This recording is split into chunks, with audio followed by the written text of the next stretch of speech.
So Jamie, how about you kick us off in January, where Google made some pretty major updates to their quality rater guidelines? Sure, yeah, exactly. This is what in January, what we've kind of quite sort of artfully called the AI slop crackdown. Basically, Google updated their quality rater guidelines to penalize low effort, low value AI generated content, as you can see on screen, which is, again, quite a lofty way of saying they basically cracked down on AI content that ultimately wasn't very good.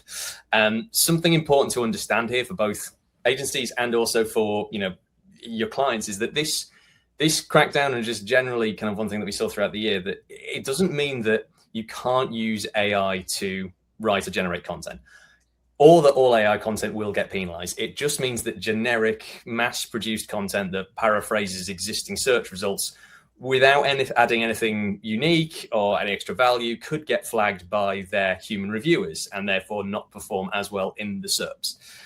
For example, if your client is just using a prompt to, say, write a 1,000-word blog on SEO, then they will be at risk because there's no art to that. There's no extra added value to that. To survive, what they need to do, the extra layer they need on top of that, is to add unique data, personal experience, or a really strong point of view that a machine simply can't scrape from somewhere else, basically. Nice. Andrew, do you have anything to add from like a PR perspective? Well, other than the quality rated guidelines document itself, I've been pointing out to PR professionals for over a decade that if they read nothing else, that was a really useful document to help them kind of get from the horse's mouth how Google frames what it believes is high quality content.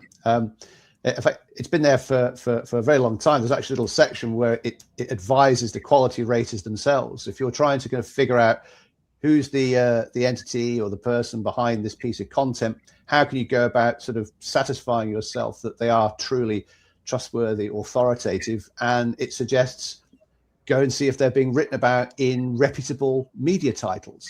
So it's always been the case that in a kind of ironic way, positive media coverage has a kind of indirect effect on influencing the quality raters themselves. And as Jamie quite rightly put it out, I mean, Google said a couple of years ago, we're not saying you can't use AI. In fact, we don't care. All we care about is the content appears to be being found useful by the end user. So if it's high results and people click through and they don't click back, which kind of suggests they did find it useful, well, that's fine. That's fine as far as Google's concerned. But yes, the danger is lazy use of AI. They're mediocrity machines. So great, you can churn out more content than is humanly possible, because it isn't humanly possible, but it won't do any good because it's the same as everything else. So why is a search engine gonna give any kind of credence to what is exactly the same as what it's already seen before? So yeah, absolutely.